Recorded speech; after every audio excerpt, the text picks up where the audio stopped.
at chapter 4 now, and there aren't a lot of preliminary issues in dealing with chapter 4. I think we covered a lot of it in terms of the historical background with Dr. Perkins and some of the issues that we dealt with in terms of the genre, narrative and poetry going back and forth.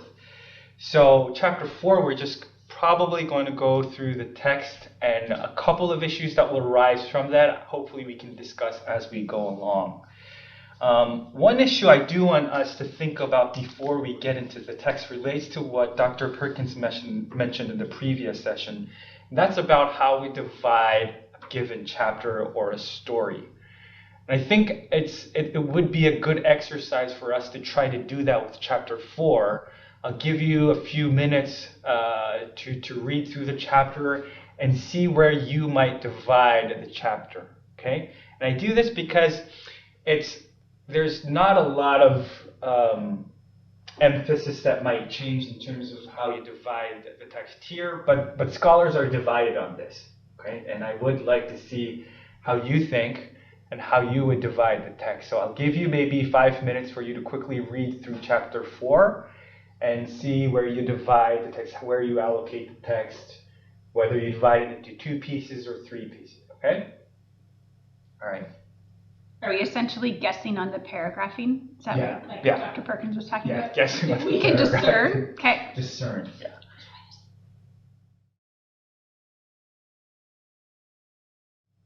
How'd it go? Let me just ask you guys. How many of you stopped at verse 3? Did anyone allocate their texts verses 1 through 3? No one? Oh, yeah. You did. That's the only place I stopped. That's the only place you stopped? Yeah. Good. Why? Well, because, God relents, Jonah finds out, and then there's a response. And then it says, and the Lord said. So seems to be this, this kind of idea that God responds. But good. Yeah. I feel like there should be some, there's some pause. Because God is not it's not like he's waiting on the edge of a seat to see, what's Jonah going to do now? You know what I mean? If this is Yahweh we're talking about, Yahweh relents, and then at some point he comes back down and speaks to Jonah and deals with Jonah. But it's not as if that's his biggest order of the day. Okay, that's good. That's fair. Okay. What about verse 4? Did anyone stop at verse 4? No one stopped at verse 4. Oh, we did. Okay. Can you tell us why?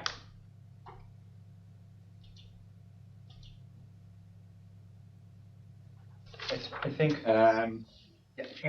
I stopped at the end of verse 4 just because of Jonah went out of the city. It just seemed like the natural break or transition, I guess. Yeah. So change of location was one of the reasons, right? The scene, so to speak. Okay. Good. That's right. That's good. What about verse 5? Who stopped at verse 5? Okay. We have Marcus. We have Rachel. Can you tell us why? Yeah, I stopped at verse 5 because that's kind of, in my mind at least, seemed to when it transitioned from the dialogue between, or not dialogue, but the monologue, I guess, from Jonah to God, kind of being angry and, why would you do this? And then the dialogue back, and then kind of transitions into the bush or the plant, I don't know, scenario.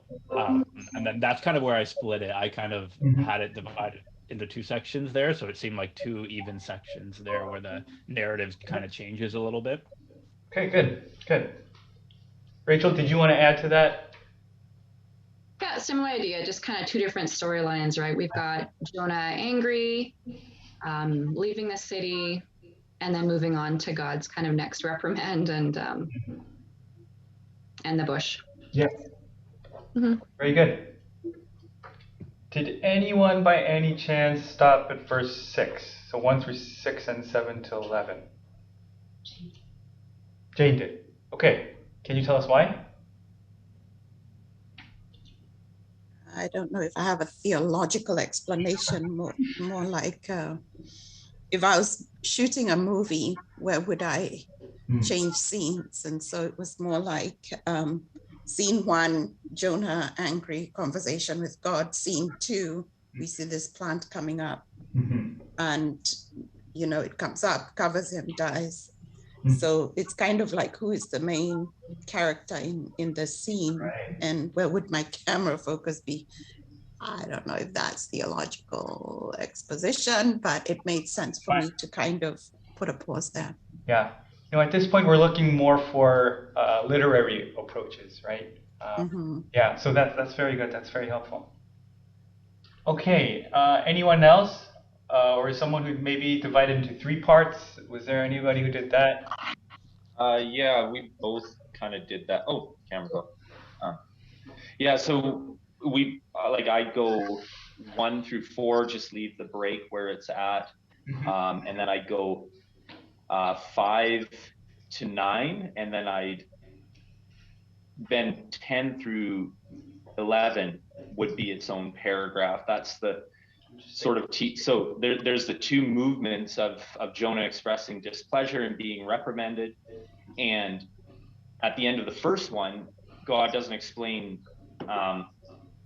why Jonah's wrong, and then at the end of the second one, he does, but it seems like both of those movements are similar things. They're just the one has less depth than the other one, and then at the end there's kind of this summary expression of why it is that God took pity on the Ninevites, and also why he was reprimanding Jonah in the first place. Okay. Very good. Aaron, did you want to add to that? No. Okay. Good. That's exactly. It's like it all gets tied together, and God's like, okay. Yeah. Here's what's going on. Okay. That's very good. Did we miss anyone? Did everybody? I did it. I actually I read it through a couple times, and then I just decided I was going to make it into one big paragraph. There was a couple reasons for that, but I know that Dr. Perkins was saying yesterday how some of the spoken parts are actually not paragraphs, they're all together. But I wondered if 5 through 8 was written in a similar style as chapter 1, verse 3, where it's like and, because you could look at that section and just be like, Jonah went out and sat and got a shelter and got shade and waited and so those were the thoughts going through my brain. Very good observation, all of you. It does this chapter again. How you divide it, I don't think it changes too much of the meaning of the text. Some nuances may change here or there, but I thought it was a good exercise, because when you do approach a text, how you divide the text, how you allocate the text sometimes does matter. Your emphasis might change. The nuance might change a little bit. So whenever you're trying to deal with a text, whether for preaching or teaching, to do a close reading and to see what you see in the text, what literary cues there are, like repetition or change of scenery, right? Or change of character. Who's the protagonist in this part, right? But for this chapter, like Nikki says, it's a quickly paced chapter. One thing going after with the end part. Okay, so hopefully that was a helpful exercise for you. But you can see all of your ideas were pretty representative of how the scholars are divided as well. I didn't list everything here either. There was just too much to list here, okay? But that's one of the things that we do need to keep in mind as we do approach the text. I think that's a helpful thing to establish here. If you do look at the Masoretic text, again, I have a picture of my VHS here. I'm not sure if you can see it, but there is a break here, which is at the end of verse 3, before verse 4, right? So Joel might have had a point here, okay? So that's one idea as well. And again, as Dr. Perkins mentioned, sometimes your English Bible might have different places where they put paragraphs. Those can be helpful as well. But again, nothing is definitive, and it's probably best that you do a really, really close reading of the text when you try to do these type of exercises. Okay, enough of that. Let's get into the text a little bit.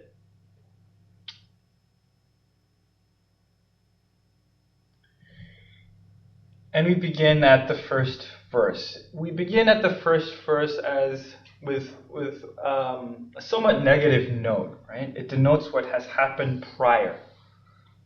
This was very displeasing to Jonah. This, right? Literally, it was bad. It was evil to Jonah, right? And this made him very, very angry. And here we see that there are three negative words that are used here. Two are of the same word, and one is different. Okay. So to make this more sensible in the English, the NRSV adds, "This was very displeasing." Right. Sasson, one scholar will say, "This outcome was so terribly upsetting." Okay.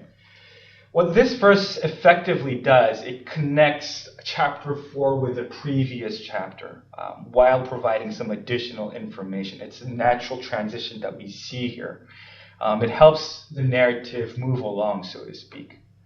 The evil or the anger that was upon Nineveh is no longer there, but now there's an anger on Jonah himself. Right? We see in chapter 3, verse 9, there's this term meharon, that's anger, right? That was seized in chapter 3. But his seize of anger now is a trigger for Jonah for him to be angry here.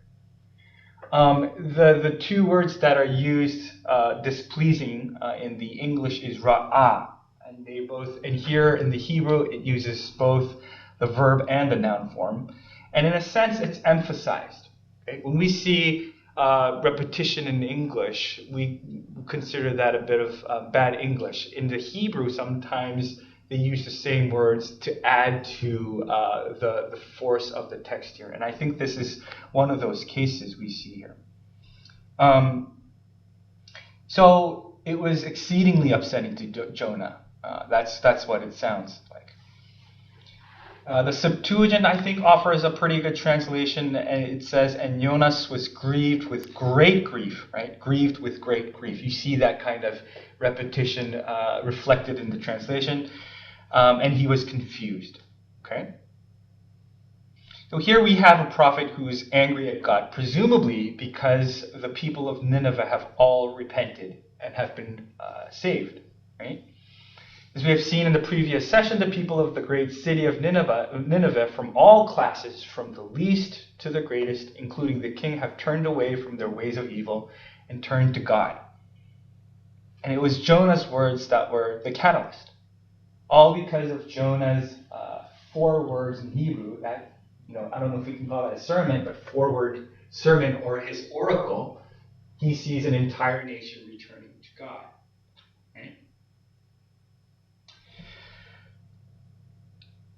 Why is he so upset? Let's see what he says in the verse, because up to this point, we kind of know that the reason why he's upset is because of the change in the hearts of the people of Nineveh. But what's more important is what he says the reason is in the next verse. Verse 2 says, "He prayed to the Lord and said, 'O Lord, is not this what I said while I was still in my own country? That is why I fled to Tarshish at the beginning. For I knew that you are a gracious God and merciful, slow to anger and abounding in steadfast love, and ready to relent from punishing.'" So verse 2 begins with an and. It starts with a vav. And then the verb is prayed. Okay? And if you recall, this is the same verb that appeared in chapter 2 at the beginning, as Jonah prayed to Yahweh from the belly of the fish. Right? Now, if Jonah prayed a song of thanksgiving in the time of distress in chapter 2, now Jonah is praying a complaint to Yahweh. Same word, same actions perhaps, but very opposite things that he's doing here. Thanksgiving versus complaint. There's a contrast here. Jonah's prayer is introduced by that term "and said." Okay, and this is what we talked about yesterday. When you have someone who says he prayed or she prayed, it's introduced by this word, by saying, or by he said. And Jonah, what he does is he recalls his word that he spoke. He says, "Is this not what I said while I was still in my own country?" Now, if you read this in the original language, it's written beautifully with words that have similar endings. So it's like our rhyming, right? So words like heyoti, admati, kidmati, adati, right? It ends in these same syllables, right? And there's reason to believe that the rhyme is intentional. Okay? I think the author chooses specific words. He could have used other words, but here he uses words that kind of retain that sense of, musical rhythm within the text. At the same time, the ending T is used for first-person verbal endings, meaning it relates to me, I, right, my. So verse 2, the first half of it features first-person genitive pronouns. So my word, my country, right? The series of words in the first half also brings himself more into focus with, I, right? So if you go back to the verse here, he says, is not this what I said while I was still in my own country? This is why I fled to Tarshish at the beginning, for I knew. Okay, so the first half of the verse pretty much brings Jonah into focus, right? That's his ego speaking.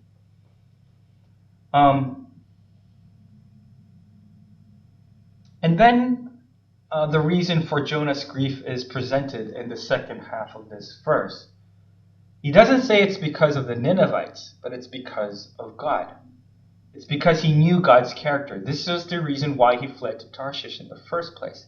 He knew that God is indeed a God who is gracious, merciful, slow to anger, steadfast love, and ready to relent from punishing. Okay? And Dr. Perkins, in the previous session, he alluded to this. The description of God, it's a formula. It's consistent with the portrayal of God in the Old Testament, with some variations in the wording. We see this description quite a bit. And we begin with Exodus 34, right? And this is again right after the golden calf incident. And here is God passing before Moses, and he said, the Lord, a God merciful and gracious, slow to anger and abounding in steadfast love and faithfulness, keeping steadfast love for the 1000th generation, forgiving iniquity and transgression and sin, yet by no means clearing the guilty, but visiting the iniquity of the parents upon the children and the children's children and the third and the fourth generation, right? So that's proclaimed in Exodus 34. This also continues into the book of Psalms as well. We see that a lot, right, as you see here. Again, it appears in Joel 2:13, as I mentioned in the first session, right? That's a theme that's continued throughout the book of the 12 as well. And we see this recurring theme again in Jonah 4. The two words gracious and merciful, they appear about 11 times each in the Old Testament, and they're only attributed to God. So in a sense, God is consistent in his character throughout the Old Testament and within the book of Jonah. He is gracious and merciful, slow to anger toward Jonah in his disobedience, and he is the same to the people of Nineveh. And Jonah it looks like he's having a hard time comprehending this reality. He knows this is true, yet it seems like it's unbearable to him to think that God is also compassionate to the people of Nineveh. So maybe going back to that question that Dr. Perkins posed to us in the previous session, right? Does he really change his mind? Perhaps so, but we also see that his quote-unquote character remains consistent. Okay?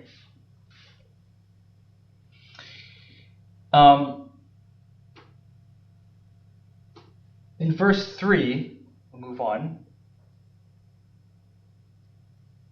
And Jonah's conclusion to the type of God God is this.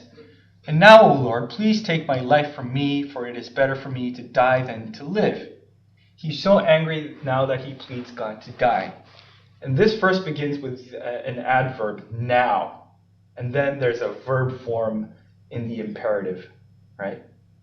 and with a suffix that indicates a plea. So now, Lord, take my life, take my soul from me. Right?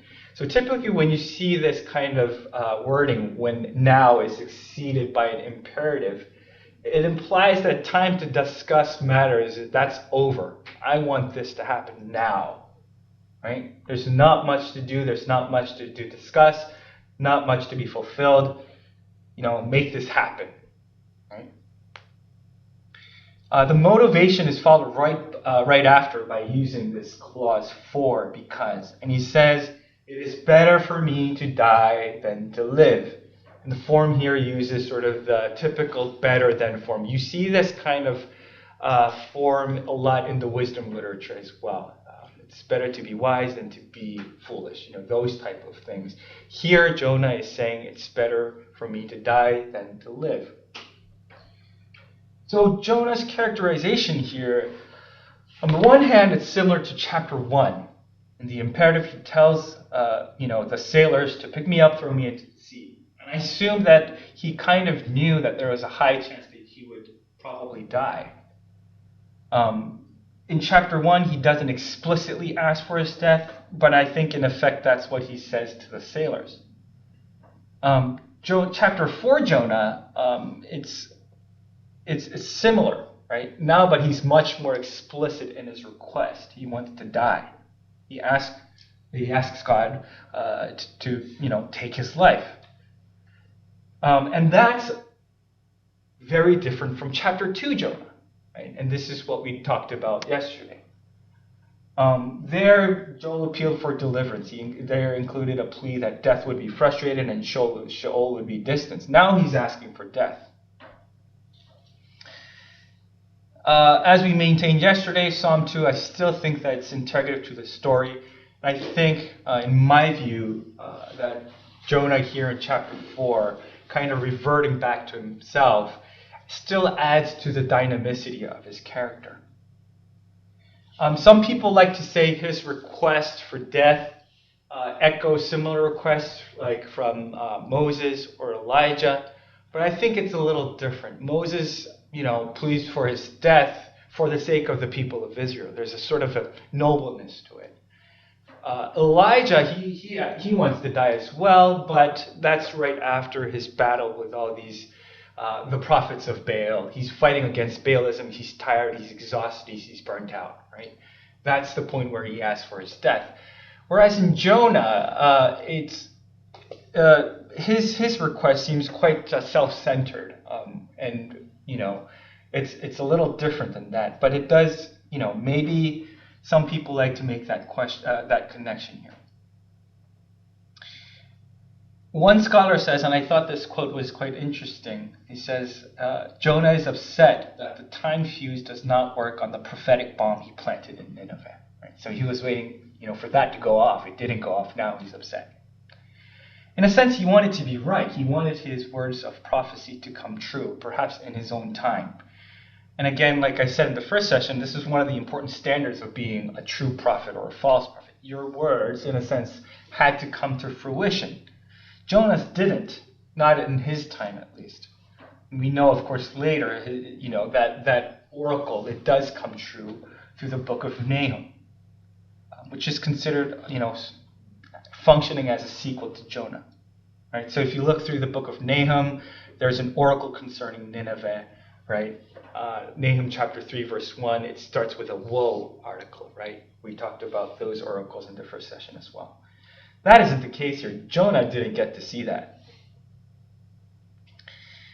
Verse 4, God asks Jonah, is it right for you to be angry? And again, with the use of the vav consecutive, it's still in that and part. God answers Jonah, with a question here. Now, what does this question mean, and why doesn't Jonah offer an answer? We'll see later in verse 9, God asks the same question with a little bit more added to it, and Jonah does give a short answer. But for whatever reason, we don't see the answer here. The question from God, it continues the theme of anger that we've seen in the first verse and the previous chapter. There is an interrogative adverb at the beginning of the question, right? So we kind of see this, is this right for you to be angry, is how it's translated in the NRSV. Sometimes it can be viewed as an exclamation. So it could be something like, you really are angry, right? Some acknowledgement. So, there's some translations that you can make here. Some scholars say it's, have you any right to be angry, right? Or does it do any good to be angry? The word right here that's translated in the English, it's a cognate of tov, right? Good, thanksgiving. Is it good to be angry, right? So I don't think the sense is about, are you right, or God is saying you're actually wrong about that. It could be, but it's the nuance is more, is that good, right? Is that okay? I think that has the proper nuance to the question. And also notice that God does not explicitly condemn Jonah. God neither responded to Jonah's request to die. Rather, he acknowledges Jonah's feelings, and he offers an opportunity of reflection. Is that really what angers you? Verse 5, we kind of move along with the story, and again, without much of an answer from Jonah. The narrator simply continues to tell this story, right? And he went out, right? He uses a series of verbs one after another and uses city 3 times in this verse. Jonah exits the city, he sits down east of the city, and he makes a booth sitting under the shade. He wants to see what happens to the city. So it's kind of a natural flow. It just kind of moves along the story. You can imagine Jonah, right, going from one place to another, doing his thing, setting up a booth, and him just watching over the city here. The narrator seems to want the readers, us, to observe that what Jonah is doing, and what we can start imagining what is perhaps on his mind, which is what? The city. The city is in focus, right? Why is he leaving the city now? Right? That's one question that we might ask. Was he watching the whole time within the city while everyone was repenting? Was he watching people wearing all those sackcloths, crying, repenting, from the greatest to the least?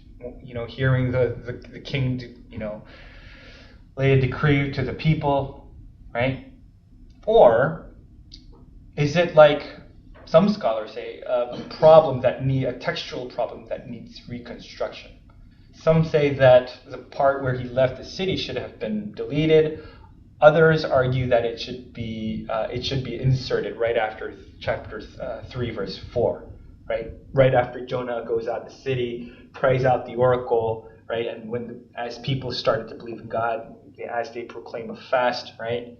That's when he probably left the city, and he's watching from outside of the city from a vantage point. That's interesting, but I don't think that's all that helpful, right? Some people want to translate these verbs as pluperfects, right? Something that had happened prior, right? So something along the lines of Jonah had went out of the city and had sat down in the east and had made a booth, right? So something that happened.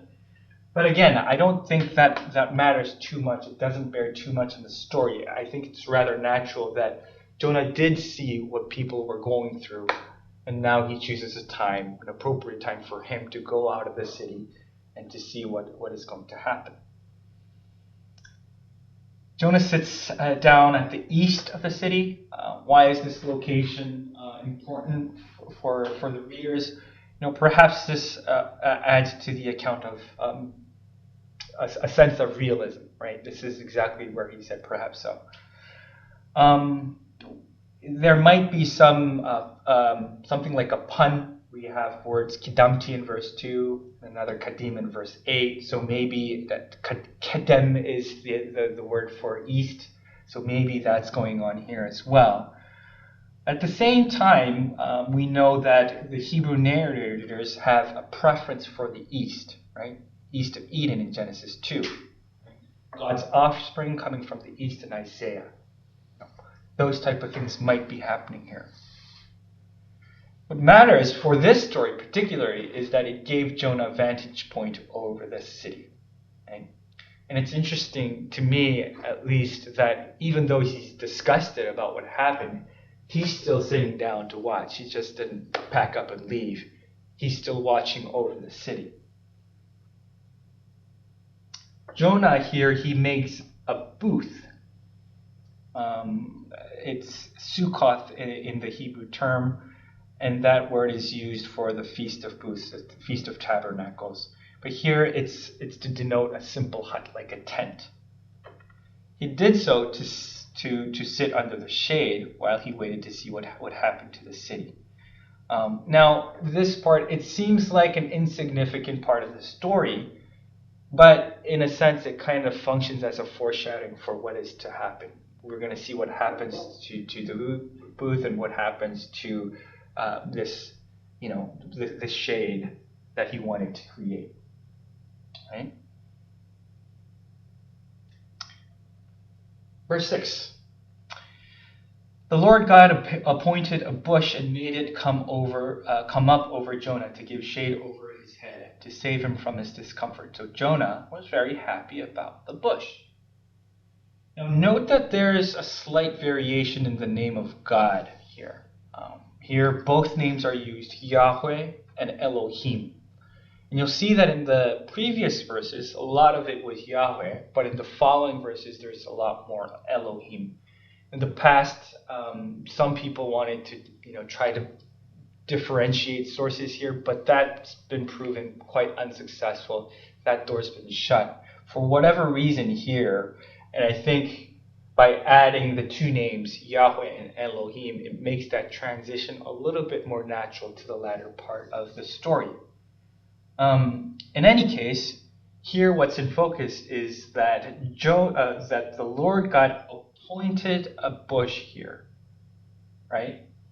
Dr. Perkins mentioned this in the previous session. Chapter 2, verse 1, we had God appointing the fish, right? The subject is God, object is the fish. In chapter 4, verse 6, we have Yahweh Elohim as the subject, and Kikayon, a plant or a bush, as its object. 7, we have another one, God as the subject, and then an insect or a worm as an object. And then verse 8, we have, again, God as the subject, and this Ruach Kadim Harasit, eastern scorching wind as an object. So we do have, throughout the story, God having control over these natural phenomena, right? God appointing them for the purpose of his ministry. Here we have God appointing a bush and makes it cover Jonah. We might ask why Jonah would need another shade or a shadow when he already made one for himself, right? Maybe, verse 5 was meant to say he wanted to make a shade, but, implicitly he wasn't successful. Maybe that's the case. We don't know why, but still, in a sense, what the narrator seems to be doing is whatever Jonah did to create, a shade for himself, it seemed quite unsuccessful, right? He needed a shade that was provided by God, and it speaks to perhaps Jonah's incompetence here. When God appoints a kikayon, a bush, that did the job. The term kikayon, it says in a dictionary that it's a kind of a plant, a castor oil plant. I don't know if that means anything to you. I'm not a botanist. I don't know plants all that well. But presumably it's a small bush. It's not a big tree that provides an enormous shade for people. It's quite insignificant, is my understanding. Anyways, God appoints this bush, to grow and to give Jonah a place to rest from the scorching sun. What's important is that the purpose of the bush is stated here. It's to save him from discomfort. And again, the word here that is used is for discomfort is ra'ah, right? So that in the dictionary, it's evil, it's unpleasantness, it's grief, it's anger, all of that. So the theme is continuing since the first verse. it was something, to save him from this discomfort, evil, so to speak.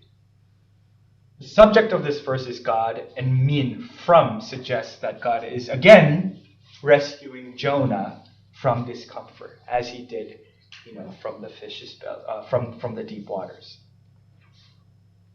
It is not the bush that alleviates Jonah's discomfort, but the narrator is very intentional in saying this is, from God.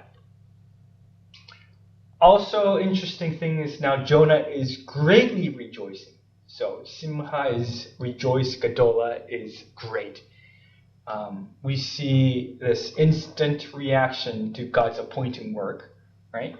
And that, it's in a sense, it kind of parallels what happened in chapter 2 as well. God appointed the fish to save Jonah, and then we see his reaction at the end of the psalm with thanksgiving, right, and all that. Here, God again, he appoints a plant to alleviate that discomfort from Jonah, and Jonah again, he greatly rejoices. Extremely happy now, because he has a shade that is made for him, right? And this, again, it's a contrast from verse 1. He was greatly troubled. Now he's greatly rejoicing. And this gadola, it's a key term in Jonah. We've seen it throughout the story in since chapter 1. The great wind, the great mighty storm. We see the great fish. Nineveh is a great city, right? And then we see great fear in chapter 3, right? And then now we have great anger, and now great joy in chapter 4. It occurs 13 times in the book of Jonah. And in a sense, it's just, perhaps why we might think that Jonah is perhaps, an exaggerated book. There's a lot of exaggeration here. In any case, this is what we see in Jonah's characterization, greatly rejoicing now.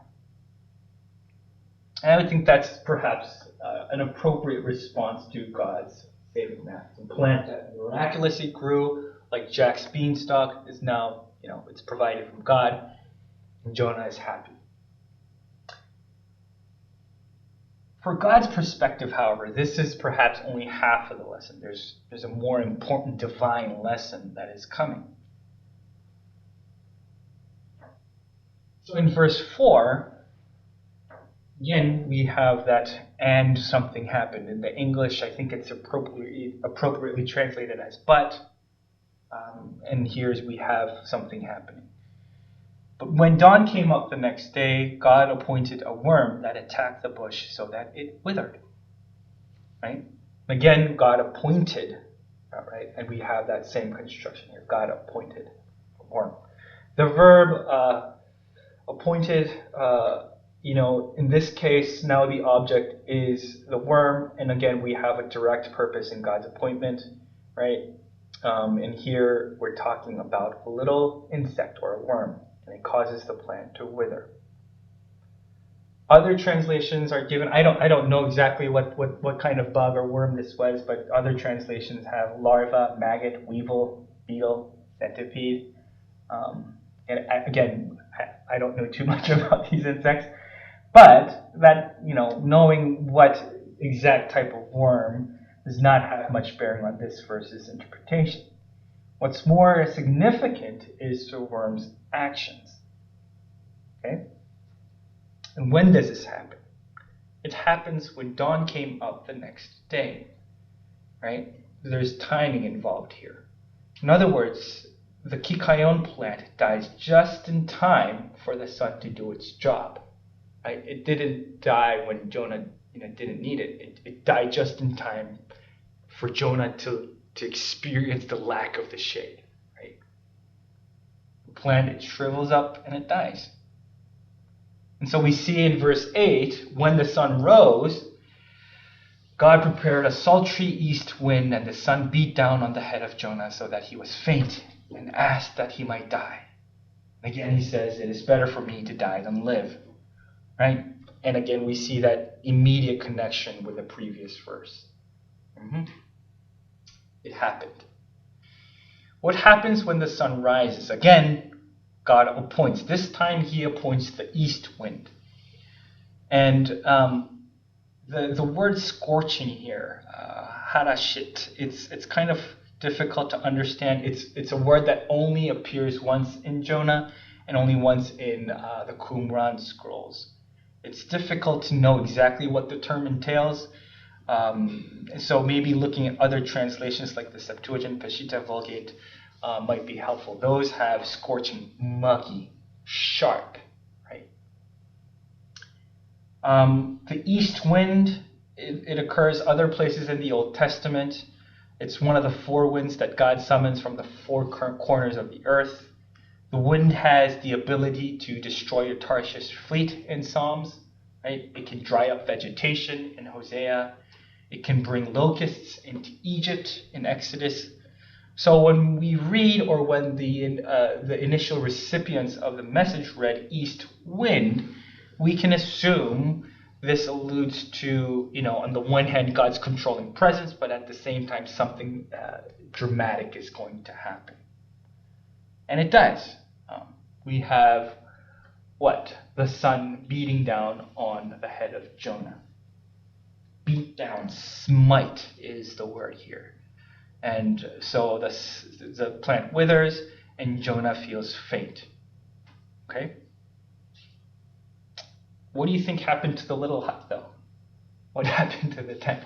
Because I thought, and perhaps you thought as well, that was supposed to provide some kind of shade as well, right? Another medieval Jewish exegete says, well, that was taken care of by the scorching wind, so the hut flew away. So that was no longer, right? Maybe. But we don't have much evidence in the text itself. That was perhaps that exegete's way of, quote-unquote, filling in the gaps here. It is insightful, though, as it does support the idea that the hut that Jonah built wasn't sufficient, enough for him to have a shade. I don't know. I'm not a camper. I don't camp that much. But I would assume that if you pitch a tent in the sun, it gets pretty warm in there. Right? In any case, it took a toll on Jonah to the extent that he grew faint, and so much so that he requests once again, what? That his life to die, right? It is better for me to die than to live. Right? He requested his soul that it would perish. That's the Vulgate translation.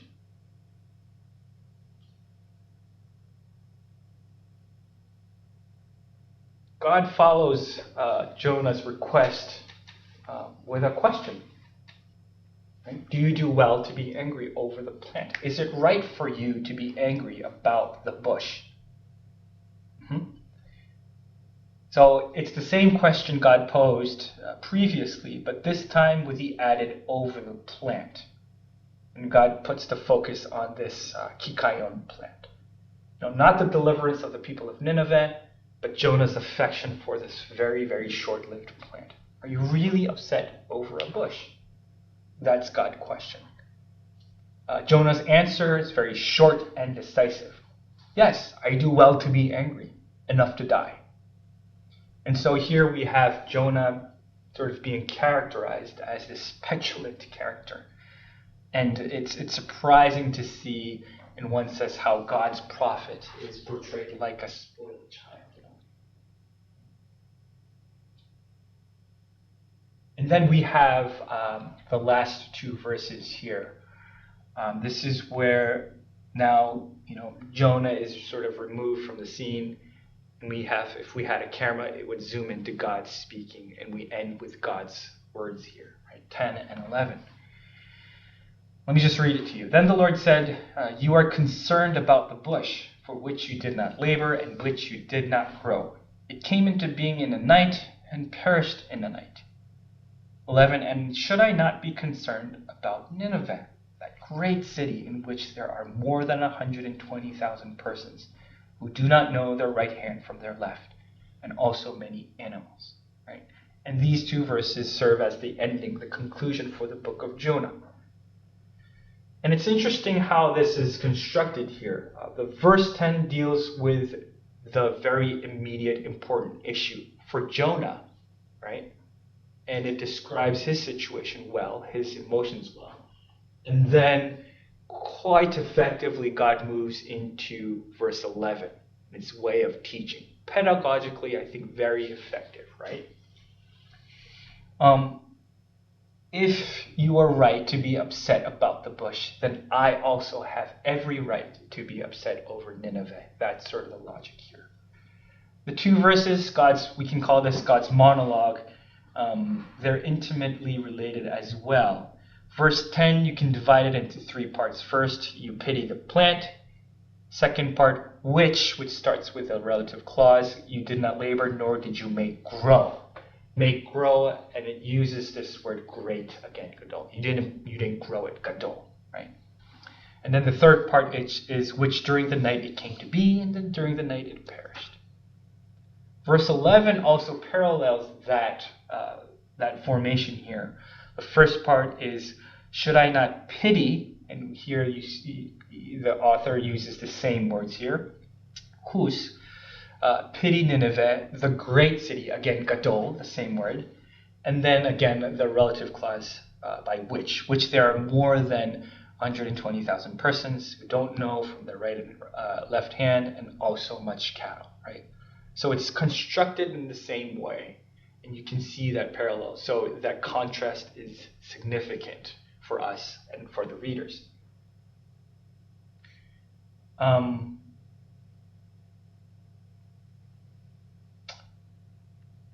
If you look back at the book of Jonah, contrast is a very big part of the book as well, right? Big fish, small worm, right? Small plant, a storm and sea, you have the scorching sun. You have the multitude of pagan people repenting, and a stubborn Israelite prophet individual. Big city, and then small hut, right? Those contrasts are playing within the book of Jonah here.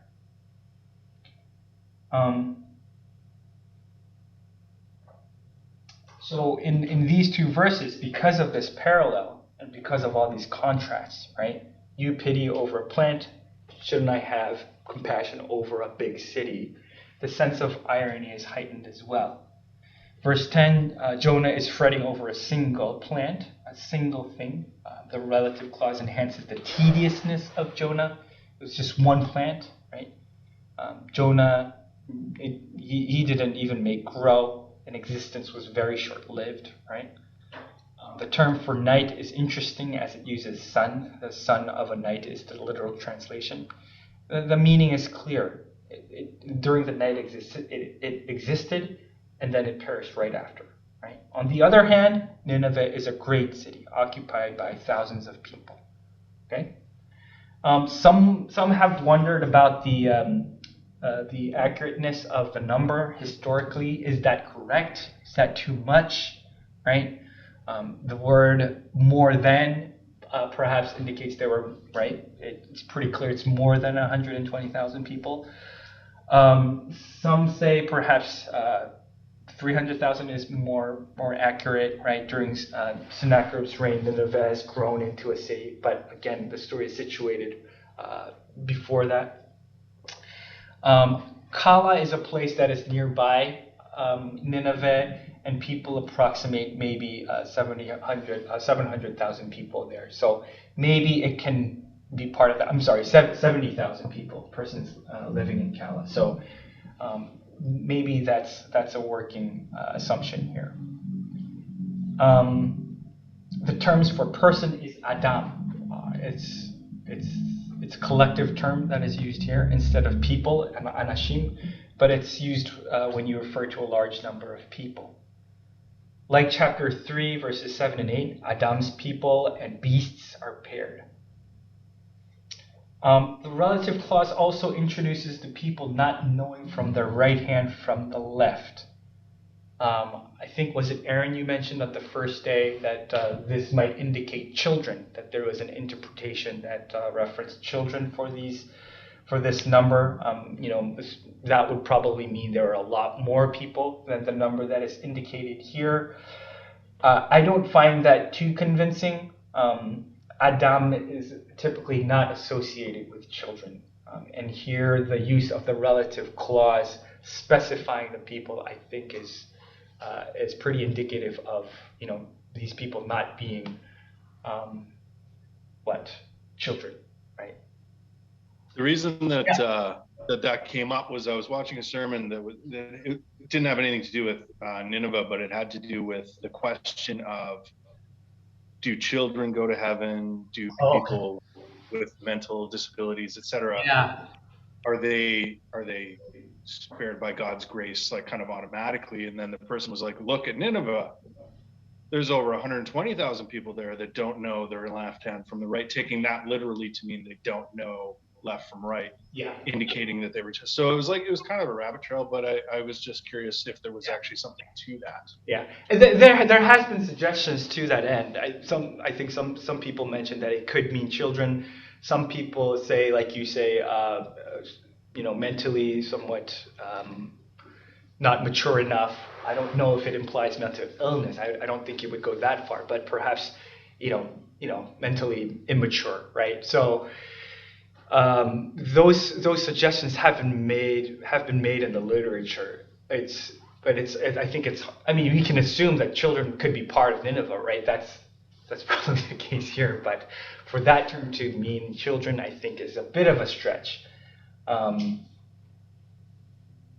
Yes, but that term is interesting. Where do you see that term where people don't know from their left or right, or, you know, don't go left or right? Where do you see that? Just in the Old Testament, or yeah, in the Old Testament. Where else have you seen that in the Old Testament? Is that a phrase that you're familiar with? Have you? I mean, even if you can't remember exactly where it occurs, but is it to do with, there's passages that talk about following the Lord and don't turn to the left or the right, exactly. just keep following Him. Right? Yeah, exactly. You see that in maybe passages that deal with that, and maybe a little bit sometimes in the wisdom literature as well, right? And then the Psalms, right? And Judges as well, right? People didn't know left or right and stuff like that. So it does speak to sort of the ignorance of the people a little bit. And then perhaps it also relates to the question that Dr. Perkins has been talking about, whether they should have known somehow what the Israelites know. And I don't think that's the case, but the term that is used here is probably more familiar to the Hebrews than it is to the Ninevites. But in any case, here we see that term used.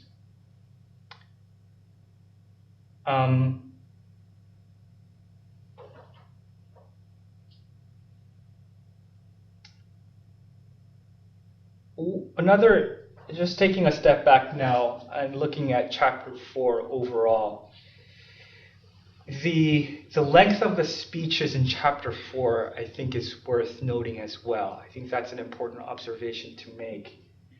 In the first 3 verses, or maybe verses 2 and 3 more specifically, we have Jonah's monologue. He goes on and on, you know, with I, me, right? And then he quotes that, you know, God's compassionate formula there. There's about 39 or 40 words there on my count, right? And then we have verse 4, we have God's questions, 3 words. Verse 8, we have Jonah saying something in 3 words. Verse 9, there's a bit of a dialogue. God has 5 words in the Hebrew, Jonah has 5 words. And then towards the end, in verses 10 and 11, it's God's monologue with, I think, the same amount of words, 39 words. Right? So, in a sense, Jonah's voice, it loses traction, you know, over the course of this chapter. You know, he was so focused on himself, remember? Like, this is my land. I thought that, you know, I said it, right? And then his voice kind of, you know, withers down towards the end, where we don't see Jonah speaking. We don't see Jonah's response. But we see God's monologue here. And the author is intentional in you know, putting this last piece, you know, with God's monologue, ending with a rhetorical question for Jonah, right? I think that's an important observation to make, that God's, you know, God has the final word in the story of Jonah. Right? At the same time, his final word ends with a question for Jonah, and I think for the readers as well. Brother Childs, he has this quote to Jonah. He says, God has every right to be concerned about the people of Nineveh. And Childs says, God defends his right as creator to let his mercy to creation override the prophetic word. Right? So here he's claiming his right as creator, saying, I have every right to do this. Right? It is good for me to do this. Okay. So, how do we understand Jonah now that we've traveled through chapter 1 to the end of chapter 4? What do you think of him? What do we make of chapter 1 Jonah, and chapter 2 Jonah, and chapter 3 Jonah, and chapter 4 Jonah? Right? But at the same time, what do we make of the perspective of God, right? Does God's perspective really change? One question would be, did God accomplish what he planned, right? Is his plan accomplished, right? Did God succeed in sending Jonah to Nineveh? I think so, right? Jonah did end up saying the oracle he was supposed to say, I think, right? Along the way, you had the sailors, you had the Ninevites, right? They also experienced God in their own ways. I don't know. Would it be anachronistic to think, okay, here's God, who also has perfect foreknowledge. He anticipates Jonah's response. So he says, okay, Jonah, I want you to go to Nineveh and deliver this message. Now, cue Jonah, no, I'm going to Tarshish. God's like, oh, are you? Fires up the storm. The storm comes. These sailors have this terrifying, life-altering experience where now they fear Yahweh. Jonah's out, he's in the sea, he's singing his psalm in the fish, or whatever. But meanwhile, there's this unwritten part of the story where the sailors somehow get back to land or carry on about their lives, and they're telling people about this crazy storm that they were in. There's this guy, Jonah. He said he worships Yahweh. We threw him overboard. And, all of a sudden the storm stopped. Can you believe it? Like, this is the God, like the same God who delivered Israel out of Egypt. Like, we're seeing him, kind of start to do stuff again. Could it be that, Israel will once again become like a great nation, like maybe they were in the time of David and Solomon? Word spreads, including all the way to Nineveh. By the time Jonah gets there, they've heard of what had happened to him in the boat. And first of all, they're like, wait, Jonah? The guy who got thrown overboard from that boat? Is that him? He delivers his message, and they're like, oh my gosh, last time he said something like this to the sailors and they responded correctly, God saved them. Maybe we should do the same. Okay, everybody, stop what you're doing, let's repent, let's grab the sackcloth and ashes and let's turn from our evil, because otherwise we're going to end up, something, more horrific than that storm. Is that anachronistic?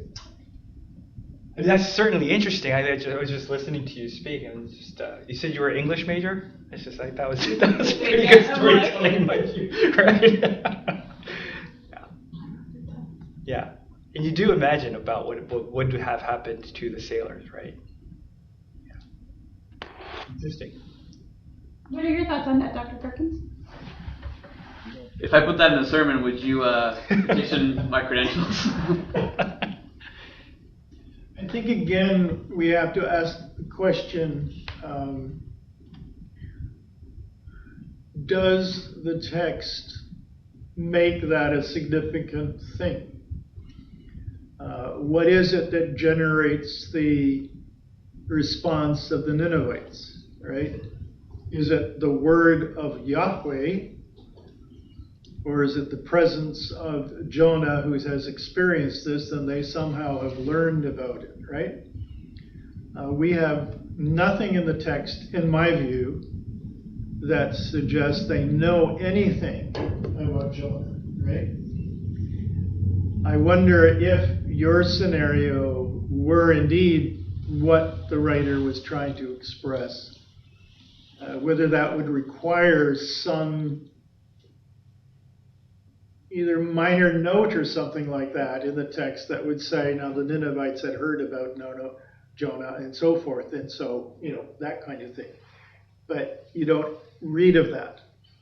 Now, on the other hand, coming to sort of defend your position, I have pressed, and also Dr. Kim has pressed, the idea that there are gaps in the narrative, right?